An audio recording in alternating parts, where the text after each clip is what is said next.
Lee Camp. Hey. Hey. Graham, make sure you don't sleep with the teacher at copyright school, all right? Don't make that mistake again. How do you think I got through college? And I think I speak for everybody when I say you need to do the green tea bit again because we couldn't understand it. So I think we need to start over with the green tea bit. Nothing kills comedy like doing it over.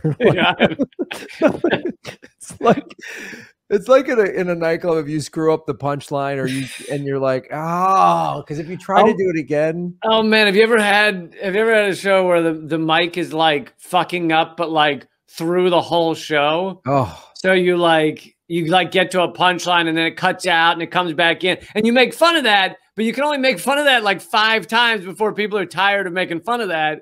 And it just destroys everything. And the sound people are at the back going, we don't know.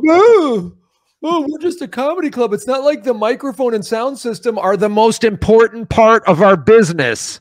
I remember when I was earlier in my career, I'd play colleges a lot. And one of them, their idea of a sound system, because it said to book me, it didn't have much in the rider. It wasn't like I got food or anything. It just said sound system, have a sound system. And I got there and they had the mic just piped through like the cafeteria like speaker system in the ceiling. And you couldn't understand it at all. Really, it just took the sound of my voice, kept it exactly the same volume, but just made it fuzzy. Oh God. Colleges, like between they put kids in charge of stuff and then usually some type of administrator that does not care. And yet if they pay well. It's the most disproportionate amount of like money to infrastructure that I've ever seen in my life. Money to competency of running the show. Unbelievable. I know we could talk about this for the next hour, but yeah, a lot of people don't know that like you do a club in New York or LA and you get paid $25. Like, yeah. Oh God. $25. You can't afford the cab to get there. No. And yet if you play a college, this is 10 years ago when I was doing them, they pay like $1,000 or something. And I was like, holy shit, I'm rich. This is crazy. And yet there'd be times where I'd show up. One of my favorites was I showed up and it's a massive cafeteria, probably held, 300 to 500 or something. But there's just a couple of kids there. We're setting up. It's before the show. I get there an hour before. We're chatting. Big stage, big sound system. We're chatting and everything. I'm kind of goofing off with them. It's like 3 kids. And then the time to start comes around and there's nobody else has shown up. And the 3 kids look at me and go, okay, man, you ready to start? And I was like, what do you mean? There's nobody here. And they were like, oh yeah, no one comes to these things. They were like, yeah, no one ever comes to these things. We just give you a microphone. Like it was like a therapy session for me or something. And the thing about it, usually it's like someone on the activities board is a huge fan of yours and no one else on campus knows who you are. And it's just like these activity board comedy nerds are paying to hang out with you. And you're like, all right. And then like, oh, we want you, get there 3 hours early for a sound check. I'm not a band, fucko. Turn the mic on, have some idiot go check 1, check 2, ride the left. Like, shut up. I'm going to be sleeping in my hotel. And then we're all hanging. We're all going out to dinner after. Well, you are. I'm not. Like, you're like, I've been traveling all day. I just got done with an hour of screaming through a mic. You know what I could really use right now is a dinner at the high school cafeteria or whatever. With you all asking me questions about comedy. Like, that's not what I want to do. I want to maybe if I'm lucky, find a Vietnamese restaurant if I'm lucky and get some pho. And then, but that's only if I'm lucky. More than likely, I'm going to like hopefully find a vegan yogurt in whatever, if there's like an Albertsons or something that's open late, and then I'm going to go eat that in my hotel room while watching Sports Center. As Doug Stanhope says, I'm drinking vodka mixed with blueberry yogurt because I ran out of mixers.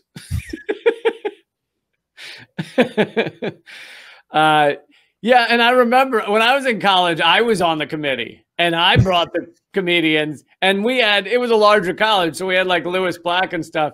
And I remember being like, like we're like hanging out with him before the show, and I remember being like, why is this guy so unhappy? It's like, it's like he has to hang out with fucking 20-year-olds asking him dumb questions.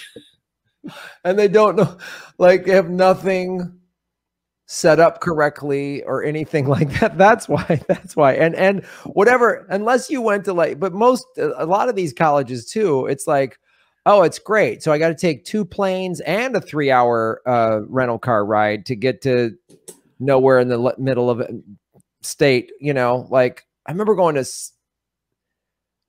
what was it? South Dakota State in Vermillion, South Dakota.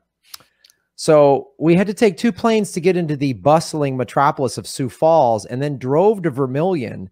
And I'm like, well, it's a college town. We'll at least be able to get a decent meal. We're exhausted before the show. And, at least most college towns, they'll have an Indian restaurant. They'll have a Thai restaurant, maybe a pretty good burrito place. You're like, okay, yeah, cool. Even though they're landlocked for 1,000 miles, they'll have a seafood place. And you're like, yeah. Is this fresh? And they're like, yeah, real fresh. Right out. Like, it's Alaskan crab. We caught it out in the fields. the Dakota fields. Yeah. But I was like, every once in a while, those Alaskan crabs will wander through here. Because I've actually had amazing Indian food in little college towns in the middle of nowhere. And I'm like, okay, cool.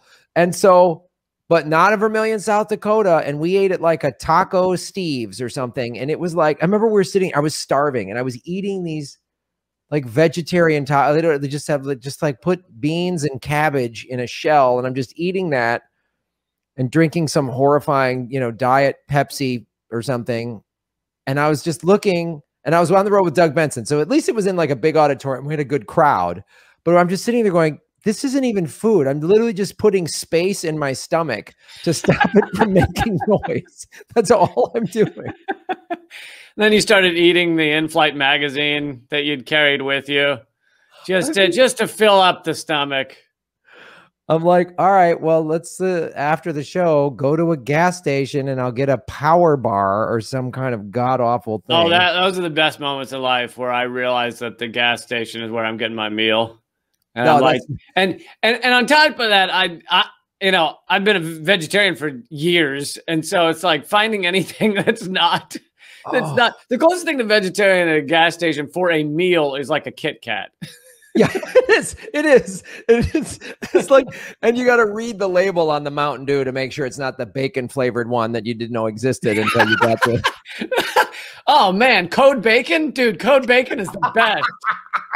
Code Bacon. I love a Code Bacon. Oh, Code Bacon. Well, Graham, you're in luck. There is no bacon in that soda. It is disconnected from anything that ever resembled meat. So. Yeah, that's the upside.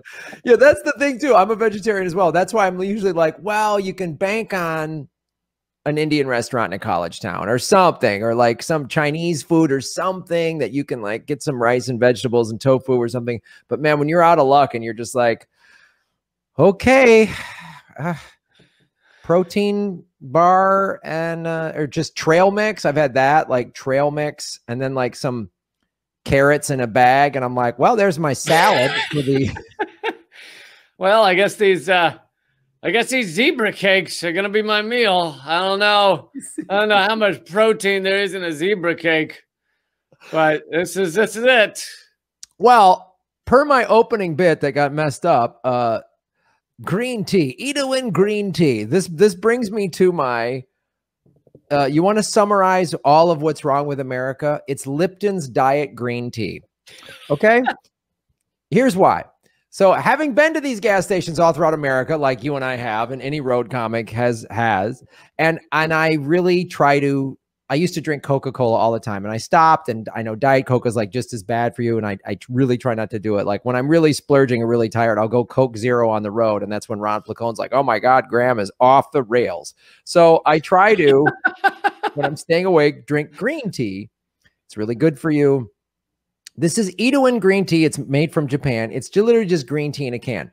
So Lipton's green tea is like lemon flavored green tea, and they put all this sugar and bullshit and artificial this and that, and it's got 1,000 calories and 50 grams of sugar or whatever. It's basically just green tea cola is all it is, right?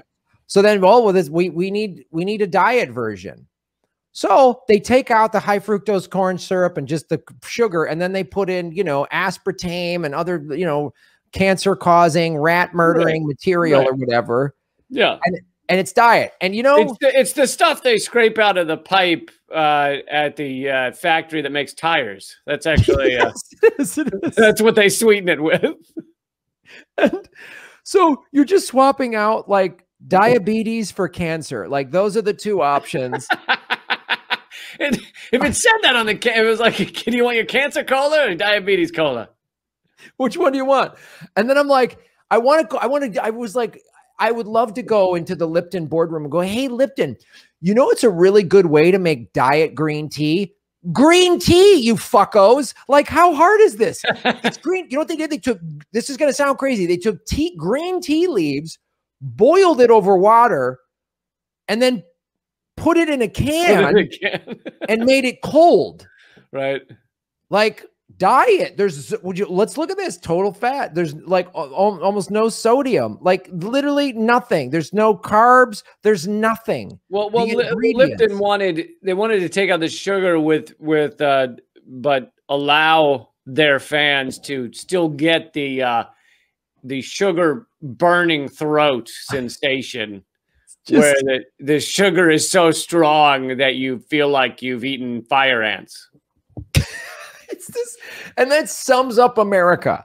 Like, it's just like all of the crate we spend, like, and we're going to get into it, like everything, like, well, we need the cops to have all the military. Well, if kids are getting shot in schools, and teachers should have guns. Like, no, just get rid of the guns and the war and the nonsense. Like, just make green tea, you idiots. No. Now we're going to package little guns for kids to defend themselves. Little kid size, fun size guns. It's just like, oh God, you guys are idiots. I think if we put our cops on green tea instead of steroids, I think we'd be doing a lot better. Yeah. How many Tokyo police officers are gunning people down? How often does that happen? Oh, they don't have guns there. That's because they only are supplied with nunchucks. So it's there's less mass nunchucking. It's just like it takes much longer. I mean, you can kill a guy, but you really got to work at it for like an hour and a half. Yeah. There was another mass nunchucking today, as a man got a whole body legal nunchucks on the internet and then went to a school.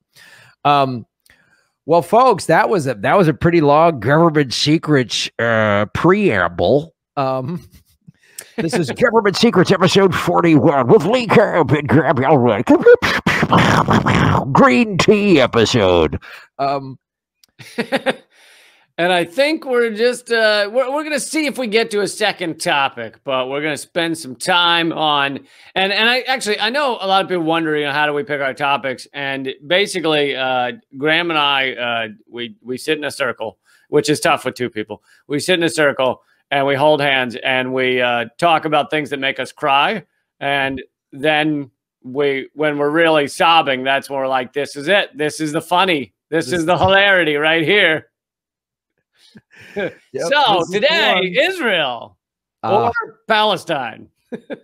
Yeah, we're gonna get into I wanted to talk about basically the and I don't know where you want to begin with the slides and everything, the history of AIPAC giving money to politicians.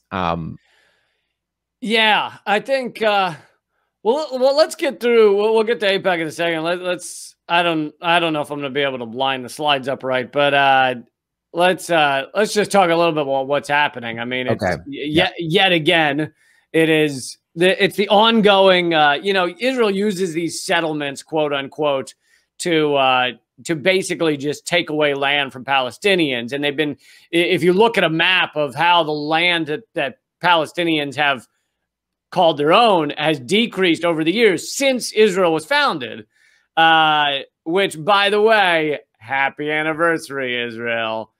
On this day in 1948, Israel is declared an independent state. So, and on this day in 1948, no one was upset about that. No one at all.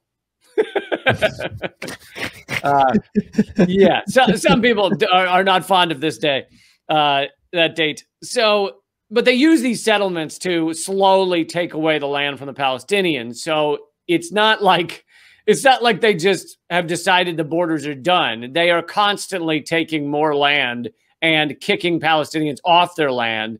And they do it with these settlements. They often have deals with quote unquote settlers that say, like, we'll give you a free, you know, lot with a house on it if you're willing to live in this area that is basically Palestinian land, and, you know, fight with them so that you can, but we're going to send the IDF in to protect you. And so, yeah, this ongoing struggle, but things have caught fire again recently.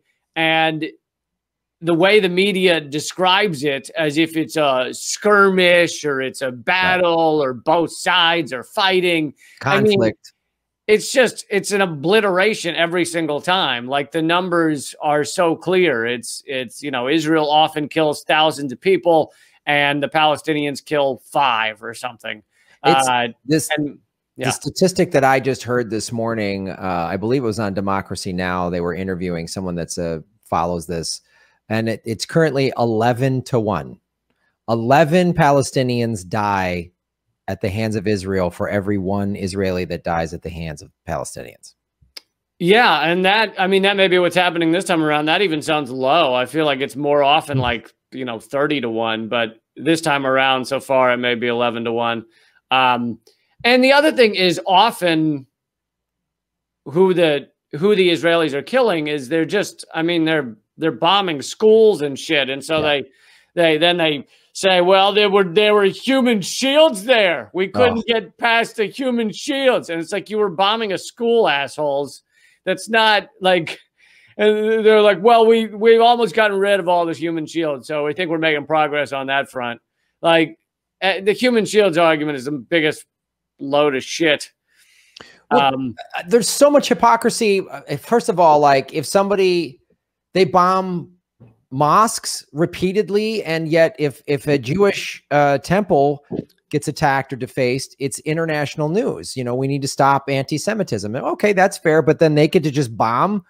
And they're doing it during Ramadan, during High Holy. I mean, it's just, and that's never makes the national news. That never makes the international. I mean, definitely in America, other countries cover this a little better, but America, it's always viewed. And I kind of had, because I didn't really study it that closely. So I used to have well, I don't know, both sides. And it's like, you when you start really seeing how the propaganda and the money is spent to ensure.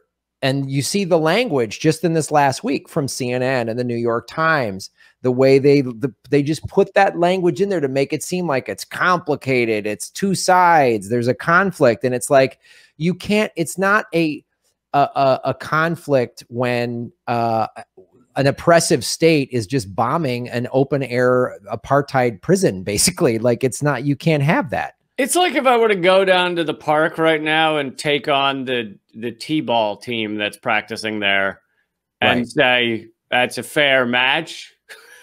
Yeah. And just go down there with a bunch of big guys. And then when one of these little kids throws a ball at you, you go, I had to. It's funny. It's the same language that's used by the Blue Lives Matter people. You know, they go into the cops go into the black community, go to a rally, and they show up armed to the teeth. There's all this evidence. They knew there was going to be 100,000 people at the Capitol January 6th, and they didn't have the same amount of military grade arms as they did the week going into the Chauvin trial in Minneapolis. And so it's like, they show up armed to the teeth. They incite, they're hoping for a riot. And when someone throws a beer can at them, they go nuts and tear gas and shoot everybody. And they go, well, we had no choice. It's like, and the same language is used. Well, he had a criminal record. Well, you know, yeah, he was trying to pass a counterfeit bill. Oh, he was reaching into his pocket. No, man, you guys created, Israel uses the same type of language. Well, ties to Hamas. Well, we were just defending ourselves. Like you posted this hilarious tweet today. Well, this is about a drinking game that even you could partake in. Yes. I could partake in. Tell your joke. Well, this is the Graham Elwood drinking game. Since Graham doesn't drink, if you want to play a drinking game but remain sober, drink a shot every time a U.S. government official says Palestine has the right to defend itself. Yet, if you were to do it the same for Israel, every time they say Israel has the right to defend itself, you would be smashed. You'd be drunk. You would be in and out of rehab. So why is it when they make these statements, and they made a statement where one of them, it wasn't Biden, it was one of the others, said something about, we want peace and security for Palestine. You know, they'll throw in some language like that, but it's like, but why do you say Israel has the right to defend itself, but you would never say Palestine has the right to defend itself? No, and then you're seeing videos of just Palestinian, like, grandmothers just being attacked by Israelis like Germans did to the Jews in the 30s. It's insane. This is the thing that bothers me so much, is the language and the behavior is exactly like the Germans did in the 30s. But then the Israelis which just shows you that I don't give a fuck what your religion is or what happened to you in the past. Human beings, when given the opportunity to oppress people, will, because the human race is a virus that needs to be fucking put out. Anyway, that might have been a little much. I actually think that, I don't know. Yeah, there's definitely tendencies towards aggression in humans, but it's like, you know, we came from apes, and there are large groups of apes that work very well together. And so it's like a lot of it has to do with culture and like nation states. Like nation states, it's a toxic idea. Like that we have to defeat these other people. Well, who are they? Oh, well, they were born on another line, across a line. So that makes them the bad guys that I want to kill and defeat. Like, you have nothing more in common with a fucking guy in Texas than you have with a person in Palestine, and nothing more different from them either.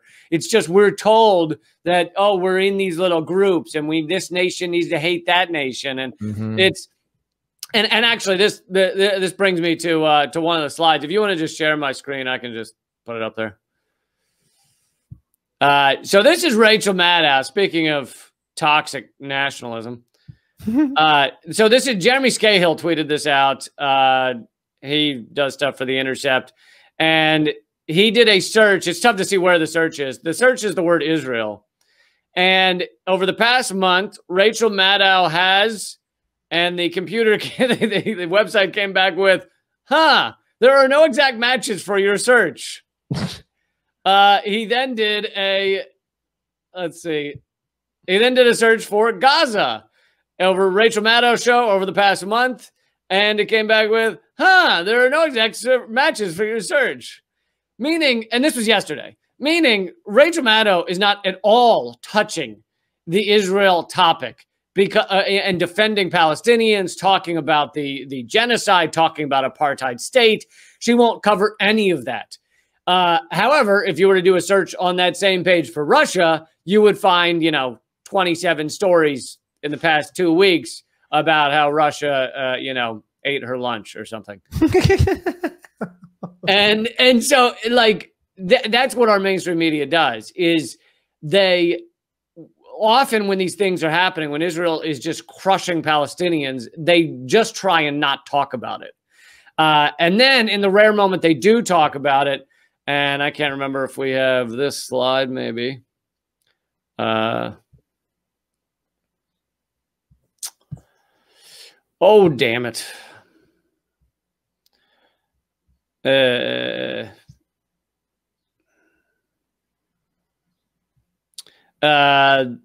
it was Max Blumenthal.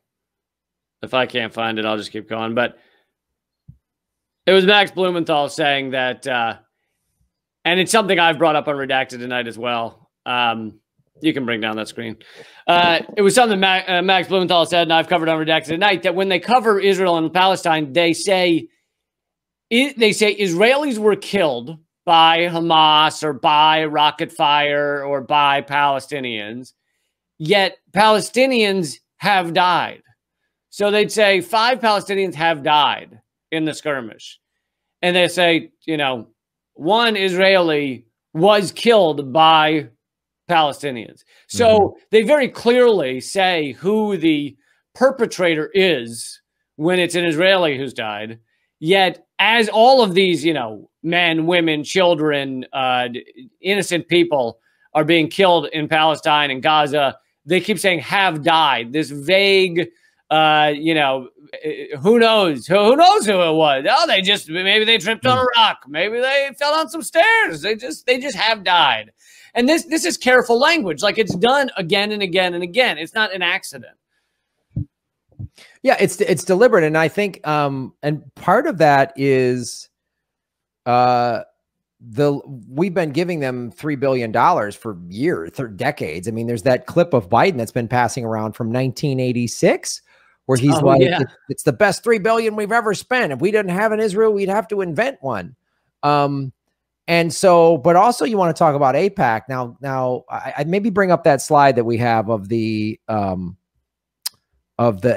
funding of the 2 parties, because they definitely favor Democrats over Republicans, but it's okay.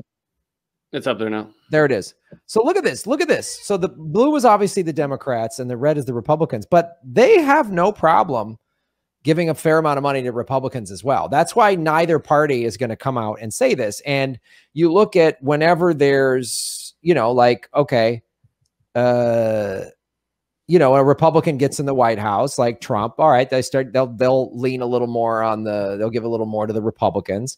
And, you know, well, and I think the only reason I think there's even a difference that they're not giving to both equally is because they have some slight feeling that certain Democrats might start to turn against Israel. And so they fund the Democrats more heavily because they're slightly more concerned about keeping them in their camp. Whereas Republicans are, and really most Democrats, I mean, these are slight differences, but Republicans are so securely in the, fuck Muslim people, who gives a shit, blow them up, don't care.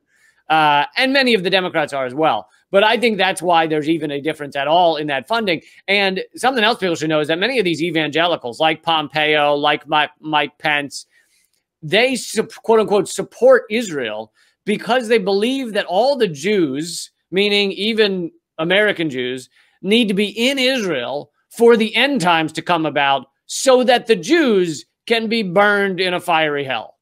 So their goal is to have Jews burned in a fiery hell, but for the meantime, they're helping them out, helping Israel out. That's why they want them to take over Palestine so that they can wall it off, and then they believe this Christ is going to return, and then they all get burned up. So these the evangelicals are crazy people, like crazy. They're insane, and yet they control most of the Republican Party. So there's that. But also, I mean, and I think you make a great point of one of the reason it leans heavy on the Democrats is because there are more Democrats that are susceptible to going, wait a minute, this ain't right. And so, I mean, like Rashida Tlaib is openly, she's Palestinian, and she just gave a speech yesterday, I believe, saying this ain't right. Yeah, and Cori Bush gave an excellent speech too. Yeah, and I'm sure AOC is jumping on this bandwagon as well. So it's like that. I don't think. I'm not sure AOC is, because I think she's been equivocating, but I could be wrong. Well, she is pretty good at that. And then because I mean, this actually, the speech that Rashida Tlaib gave, I was like, wow, that was powerful. And she's calling out the Democratic Party, which is like finally, and going in direct opposition to Mama Bear Pelosi, who gave that stupid quote or speech last week of like, we need to support Israel and make sure they have ice cream, or whatever she said. So okay, so she is, I just checked AOC's thing. She is retweeting Ayanna Presley's stuff about Palestine and others, saying that Palestinians are being told the same thing as black folks in America. There is no acceptable form of resistance. So she's basically letting others do the talking, but she is supporting Palestine to some extent. Yeah, she's a full-fledged politician now. Just yeah. I'm not going to say it, but I'm going to let others say it. Yeah, I'm going to retweet so it looks good on my timeline, but I'm not going to come forward and say it because I might lose votes. But just to give a little more on AIPAC, AIPAC is an incredibly powerful lobby. As we're showing here, they give to both sides. They fund both. They own most of Congress, but they also own outlets. So they know that they can get harsh things written in the Washington Post if anyone dare speak out against Israel. And this has only started to break open recently, probably thanks to social media, because things like with Occupy, things get so heated and clear online that the mainstream media ultimately has to come, catching up the rear by saying like, oh, yeah, we should. Yeah, we've been meaning to cover that. So it's been opening up a little bit in the past decade, but they had and continue to have largely such a powerful lock on even the ability to discuss these things. We did a segment on Redacted that airs tonight that about the social media, Palestinian feeds getting shut down, getting knocked off, people saying things about with Palestinian videos from Gaza that are getting deleted and called, whatever. The Twitter says it goes against their guidelines and shit like that. So there is still a large control over this, the talking points, what's allowed to be said. And AIPAC's been around for a long time. One interesting fact is that the whole foreign agent registry thing was created after World War II to, I think it was largely to have former Nazis, register as foreign agents when they got to the U.S. or whatever, former Germans or something. But AIPAC was told they had to register as foreign agents because they are the dictionary definition. They are Israel's lobbying arm in the U.S. And so this was back in the 1960s, and they were told, you have to register, And then JFK was assassinated. I guess it was his administration that was putting more pressure on them. And JFK was assassinated, and then no one again has ever pressed them to register as foreign agents. And now, instead of them registered as foreign agents, you have RT, a news agency, forced to register, which is hilarious. Jesus. Can you put up that other slide about just showing basically how AIPAC works, just so the audience can kind of get an idea of how they do their influence? Well, we'll go over that slide in a sec. Those are all the politicians. This one, they lobby ensures military aid to Israel and kills and maims Palestinian civilians. They fund, organizes campaign donations to keep aid flowing, and shuts down debate, which again, we've seen this in the last couple of years. And that's why this last week or so, and Rashida Tlaib speaking up, is significant, because it might break the stranglehold that AIPAC has. Because you just brought up BDS. You were like, oh, you're anti-Semitic. I don't want to hear it. And yeah. And they host solidify support for apartheid through their conference attended by policymakers. So that's what they do. But let's go to that slide showing the donation amounts, just to give people, and I always say, follow the money, connect the dots, find the truth. So you see this amount of money. This is how much they give. I stopped it, Graham, because you asked me to do something I'm not able to do, which is go backwards. Oh, really? I'm trying to figure it out. Let me see if I got it on mine. Oh, here we go. I got it on mine. Okay, if yours works. I don't know. Last time yours didn't work, but all right, I have it on mine too. Okay, so I want to go to this slide here, showing all of these different politicians, Democrats and Republicans, getting the top one, getting in neighborhood of $700,000, 400, 3. I mean, this is like the lowest one of the top 20 is at $139,000 in donations. So if that doesn't tell you how much influence they have, that's why, well, that's exactly why Pelosi's like, Israel could defend itself. That's why Joe Biden is just dancing around this saying, well, you know, Israel has the right to defend itself, but both sides, you know, they'll just say both sides. It's just the same. Like there's a few bad apples in the police department. There's not systemic racism. It's that same sort of dialogue that is put out there. Well, it's both sides, yet behind closed doors, they're not doing the both sides garbage, mushy mouth shit. So behind closed doors, it came out that the U.S. had stopped the UN from putting out a statement demanding a ceasefire. And the U.S. was the only 14 of 15 Security Council members voted for a UN statement asking for a ceasefire, and the U.S. stopped it. Stopped it. And that's exactly, and that's the other thing too. The international community is like, wait a minute, they're breaking international law. Like when they're like, oh, Palestinians are getting evicted. Even that language is incorrect, because to have an eviction, you need to have broken the law. You didn't pay your rent or whatever, you're squatting or whatever. And they're like, that's not accurate. They're defying international law. They're committing war crimes according to international law. I mean, and yet America gives this, you know, blah, blah, blah. And then we block the UN from condemning what Israel is doing. America, again, is part of the problem. Always, as always. we just want to be loved, Graham. That's all. I know. It's a weird way to go about it. Can you highlight my screen for a second? So these are some students at a university in Maine put up some messages like stop ethnic cleansing, free Palestine, Israel is killing innocent people. And now the police are investigating them for hate crimes. Oh my God. Because apparently you are not allowed to write the truth in chalk on a wall. Wow. Hate crimes? Yeah. This is the influence of AIPAC. I mean, they spend money because all that money they spent. So we're just showing the big, like, members of Congress and the Senate that were on that list. But that filters down one way or another to local governments and police departments, and they donate to schools. That's why any school that's like, oh, we want to do BDS. No, you're not. No, you're not.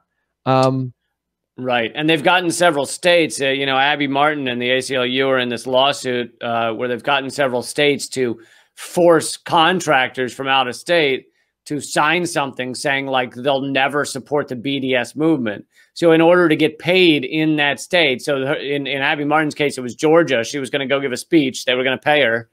And they told her she had to sign something saying that you will never support the BDS movement. And she said, absolutely not. Am I going to sign that?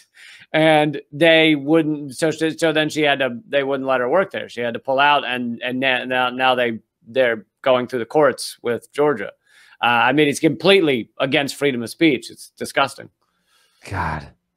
And they're acting the same way as just any big corporation or any big authoritarian government. And then they like to play the victim card as well. And it's like, it's why to me, it's all the more offensive. Knowing what happened at the Holocaust, they should be more empathetic, and they're not. They're actually worse. That just that drives me insane. I hate, it's like these stupid right-wing Christians that are like, Jesus, I believe in Jesus, and that's why I own a gun. Oh, really? Show me in the Bible where Jesus said you only need to own an AR-15. Show me where the fuck it says that. So where is it? Is it Leviticus that says we need to bomb poor people? Or where was that? Where was that in the Bible? Or how about I go to church every Sunday and I'm a CEO for a big bank? Oh God, yeah, exactly. It's just like I'm just so fed up with the hypocrisy of the dumb tribalism of some people with their stupid brains, and just this like, well, if you're critical of Israel, you're anti-Semitic, and really, yeah, really? Yeah.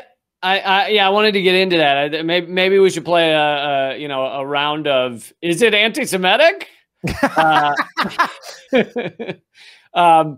For those of you still wondering, And, you know, we're allowed to do this segment because I'm Jewish by birth, atheist by choice.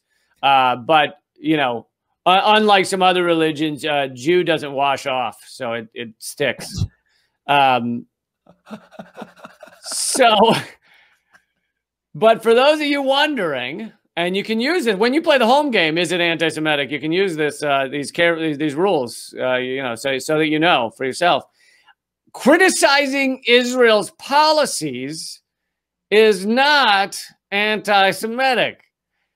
Criticizing the Jews is anti-Semitic, because the Jews are very different people in very different places, believing very different things, doing very different things. So, do you see the difference, motherfuckers? And people like to act like you can't. And you know, this was part of the bullshit McCarthyist attacks on Jeremy Corbyn in the UK. Basically, the UK did to Jeremy Corbyn what the US did to Bernie Sanders, except instead of using Russia, they used Jew hater, right. And they kind of crushed his career.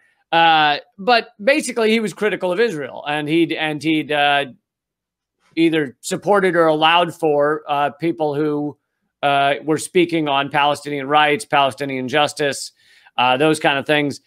And all of that is not anti-Semitic. It is saying a country which happens to be an apartheid state is harming other people.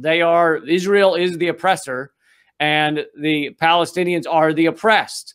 And you are perfectly fine in criticizing Israel, and you're perfectly fine in saying that you want to support BDS, boycott, divest, and sanction a country that is an apartheid state. It was done against South Africa to much success, and many people are supporting it against Israel now, and it's having an impact.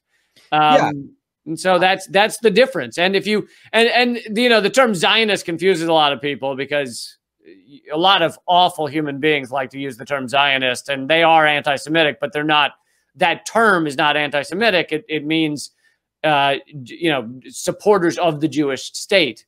But some you get into a shady area where some anti-Semites will not say the Jews are running the world. They'll run around going, the Zionists are running the world, because they know it's easier to say that. But so you could still be anti-Semitic. You got to look at the eyes. If the eyes are going like this as they do it, then, you know, if the eyes bulge out as they say, the Zionists, then, yeah. Yeah, that's, I know. Then, because it is, there are this, because there are anti-Semites that are critical of the Israeli government, and they are for crazy reasons. The Zionist banking, again, the eyes, the Zionist banking industry. It's like, well, hold on.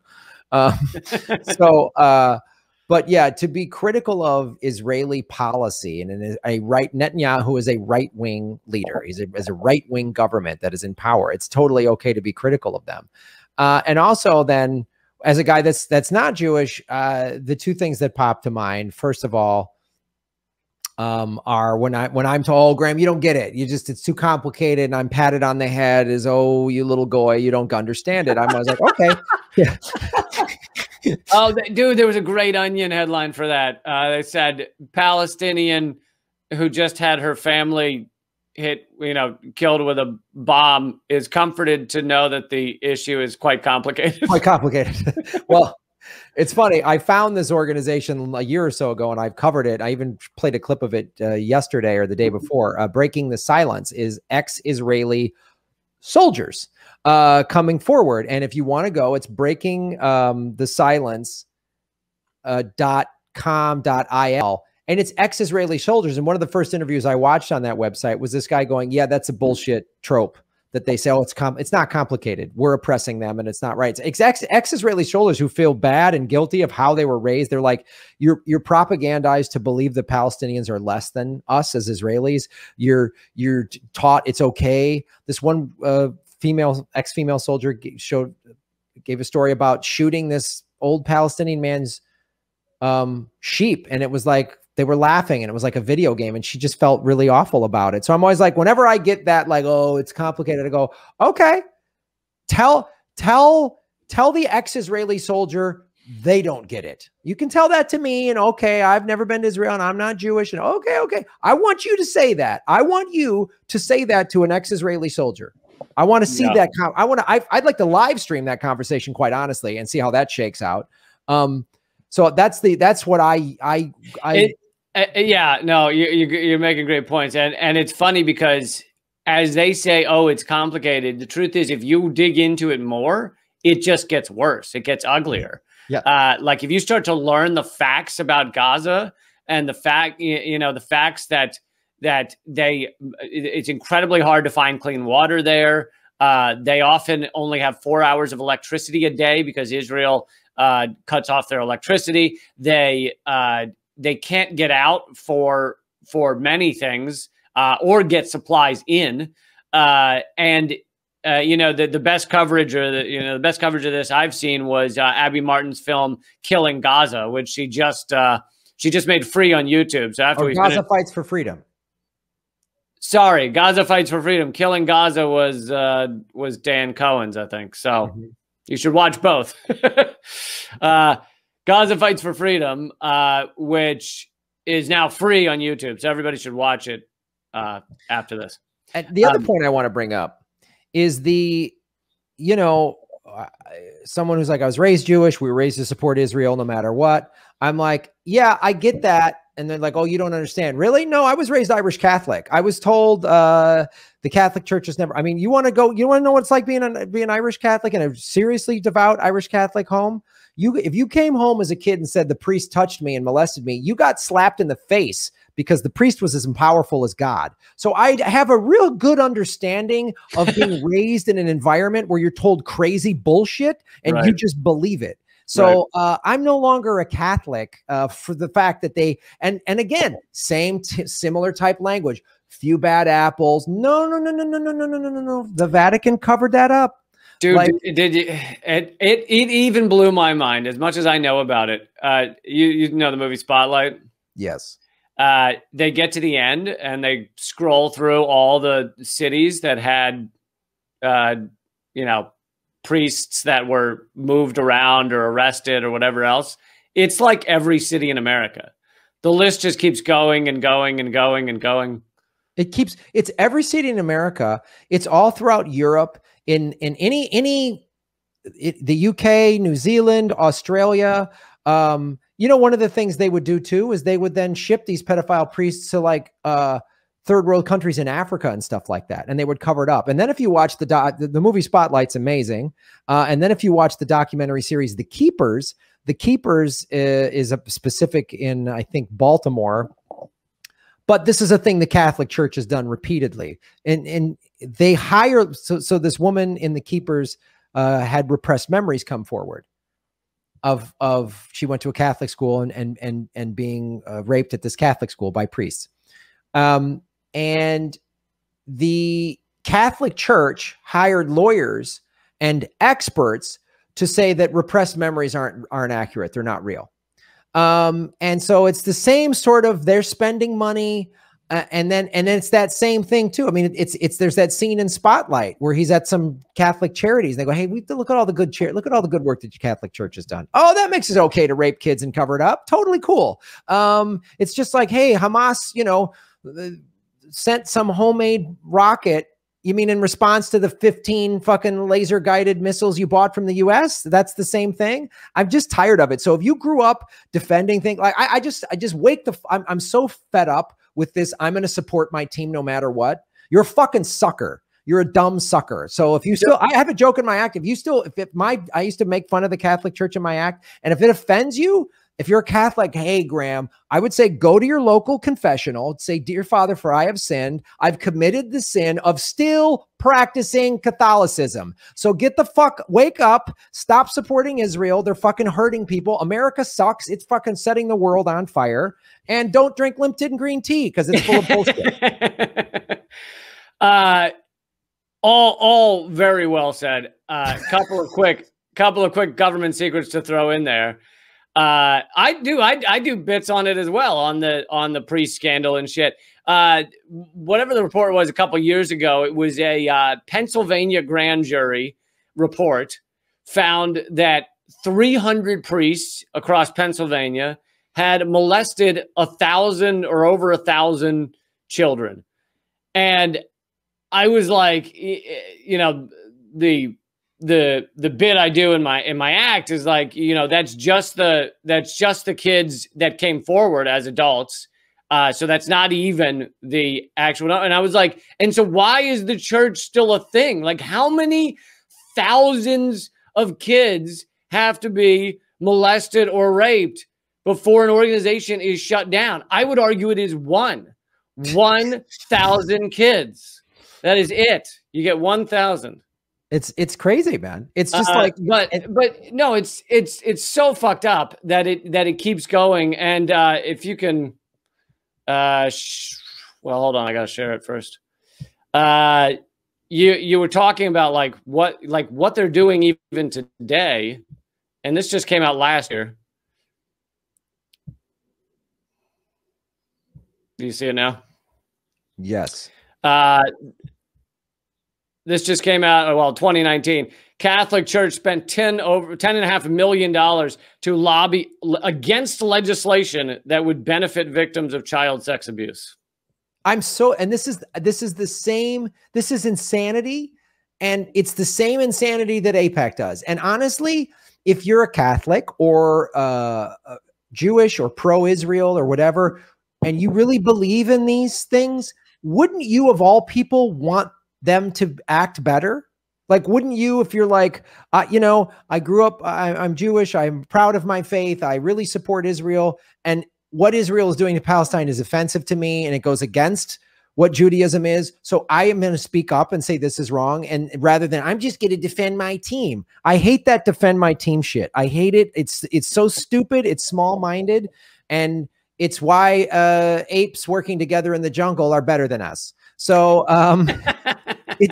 and because I've heard Catholics say this. I've heard this blind, we're going to just blindly follow the Catholic Church, and hey, you can't say that.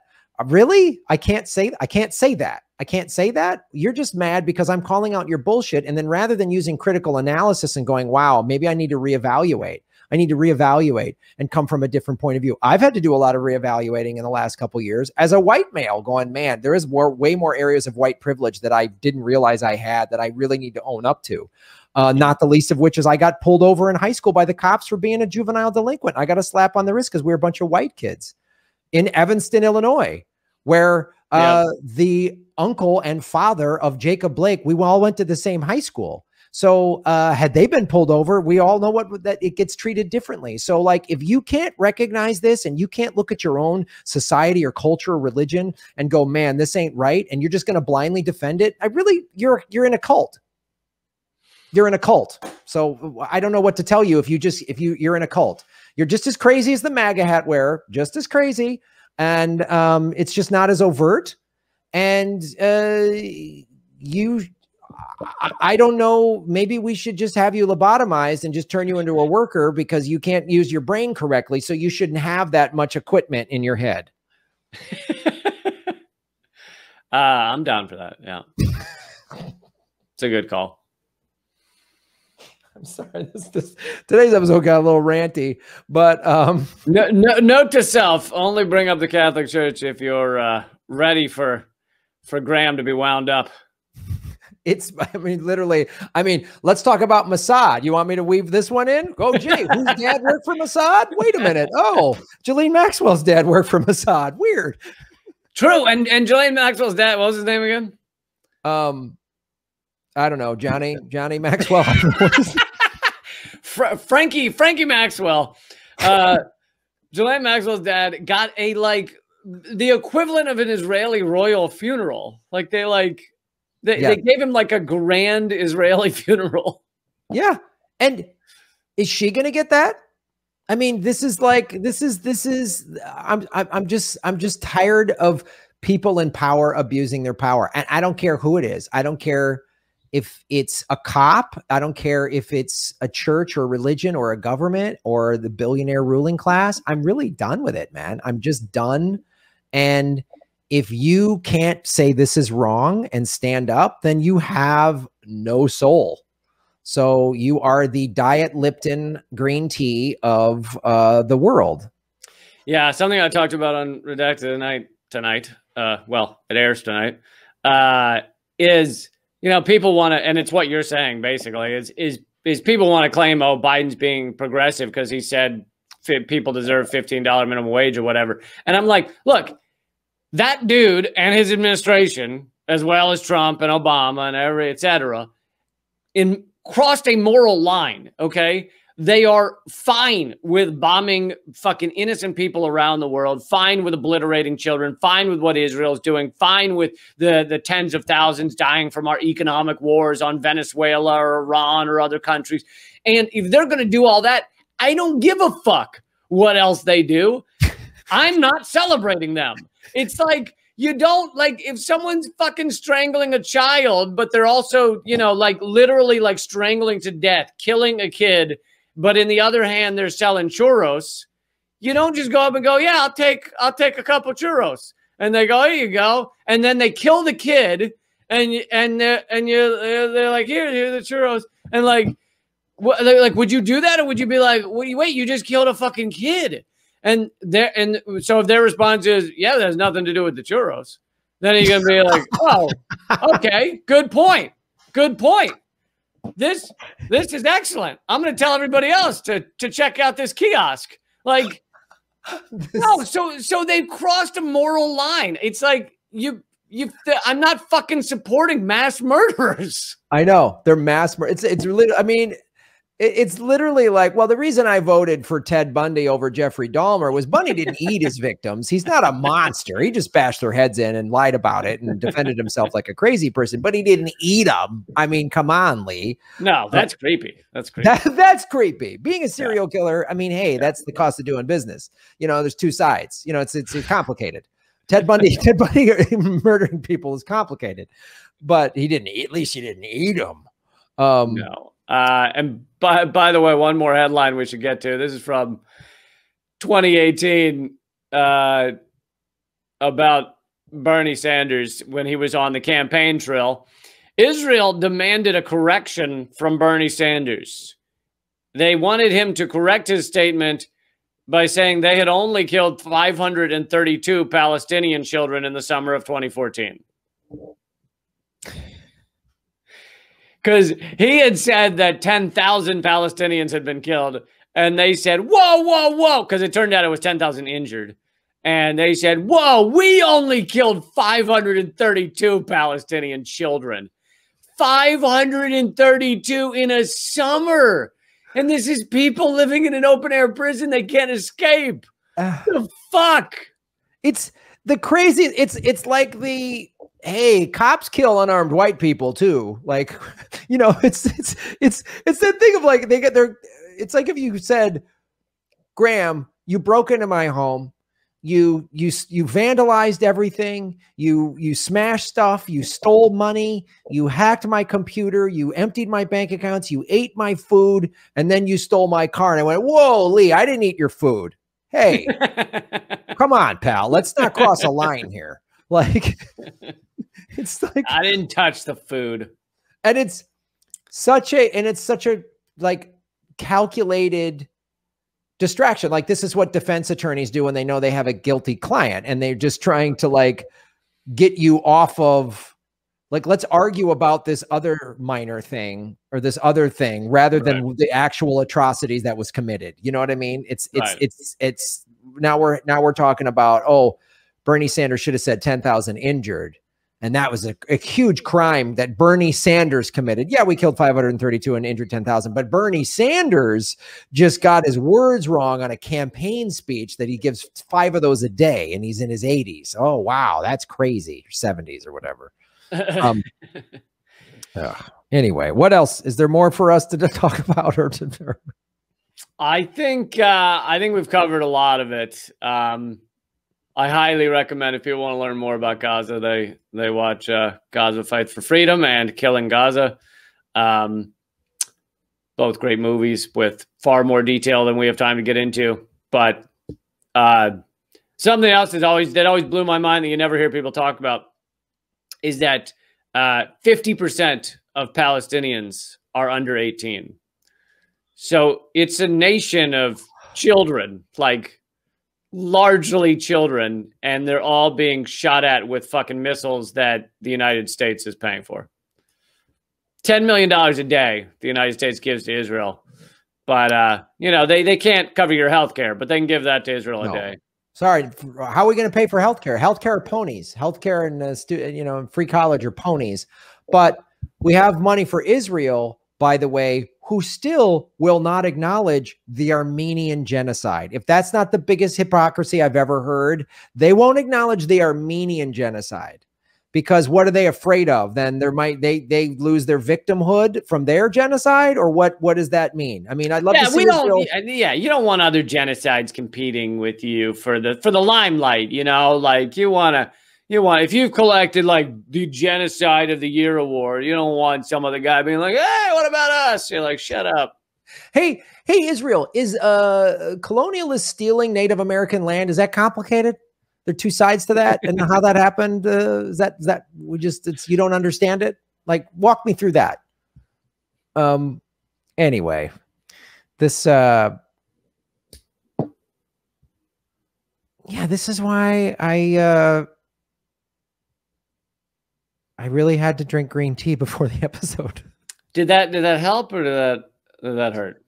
It did help, because I was like, you know, this morning I was just like going through my routine, having breakfast, and I was like, we got to do the show. And I knew what we were going to talk about. I'm like, I know I'm going to laugh with Lee, but I also know I'm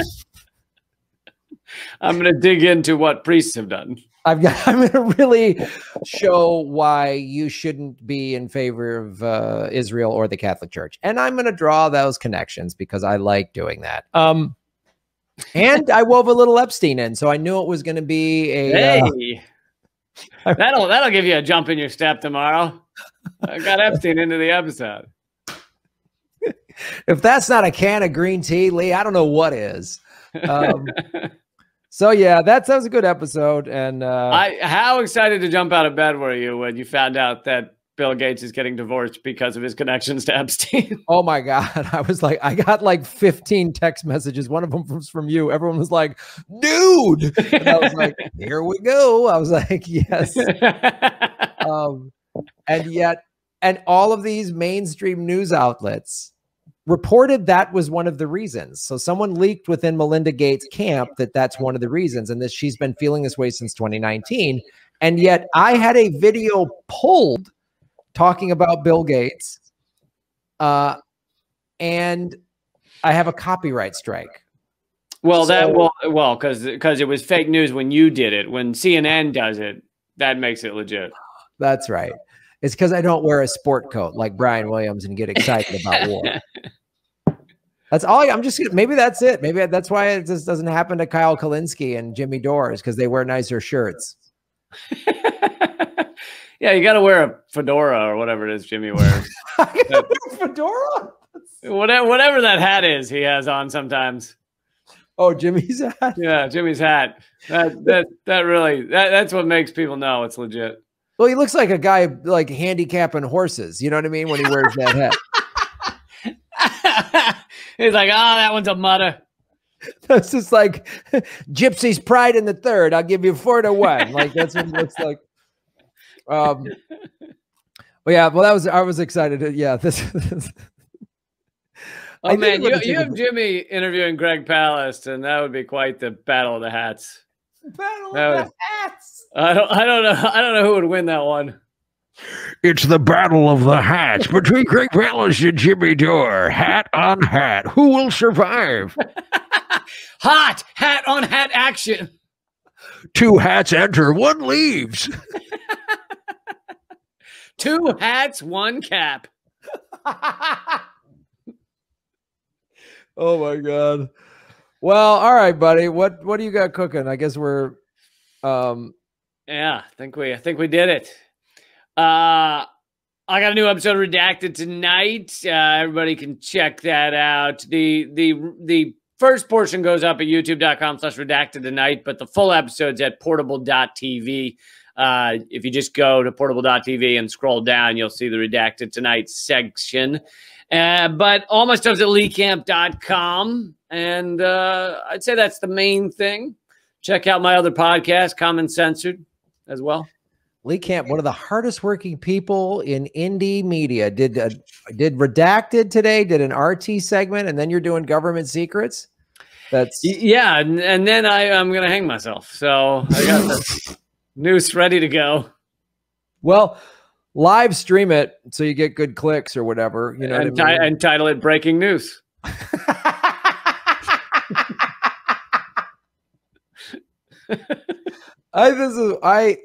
Public suicides, I've always think they're fantastic. Like I always think they're fantastic. Because I think, like, wouldn't that, it's just as an entertainer, like that's how you close out a show. Hey, Lee, before we go, don't forget, boom, like just. Dude, there was some, I want to say kid, I think he was in his 20s or something, but did an open mic. I think comedy, did an open mic night in like Oregon, and then gets to the end of it and starts stabbing himself. Oh, Jesus. And he did succeed at killing himself, but many people thought for like a full like 30 seconds or something that it was part of like some comedy bit. Yeah, and he had fake blood or whatever. And it was like, haha. Yeah, of course. Yeah, I mean, that's the way to go out. That is the closer. Like, you know, I can guarantee you at the end of that, he wasn't like, oh, I should have done that in the middle.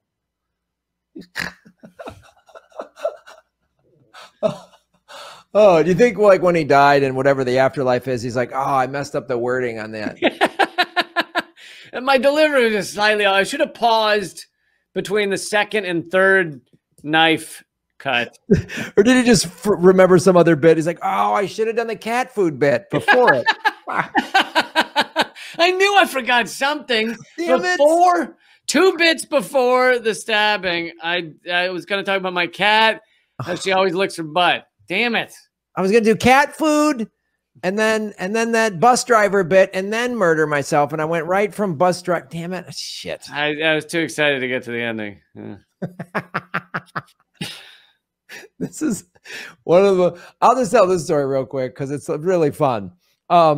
Is the first Christmas after I got divorced, a bunch of friends of mine on Christmas Day were like, hey, Graham, everyone was inviting me. They're like, we're worried about you're alone. I'm like, fine. So one friend, they're very sweet. One buddy of mine had me over and he does a breakfast every morning. He like makes waffles and his whole family and in-laws were over there. It was really nice. Another buddy like come by during the day and I hung out. And then my really good friend, Tim, and his wife, Leah, who I've known for years, and they're both very funny. And I've known Tim for years. And he's like, we've written scripts together and, you know, he's a writer and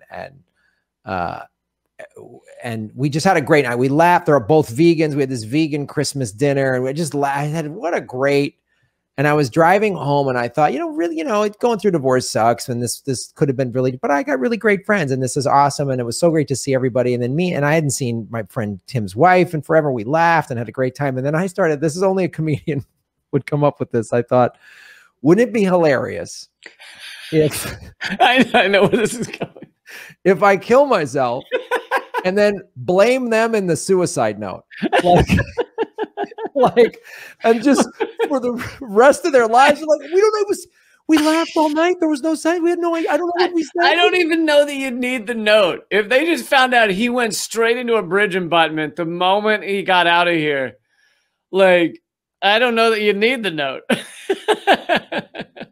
Just, we laughed. He wasn't bummed out. I mean, everything was, I don't know what, like, oh, maybe we shouldn't have told him to try the fruitcake. Maybe that was.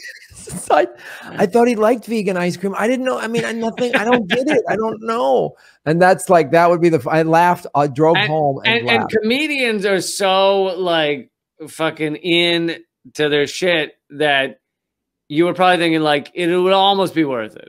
It would almost be worth it. Like, this would be the best joke forever because for the rest of their lives, they would not know why. And that would make me laugh for eternity.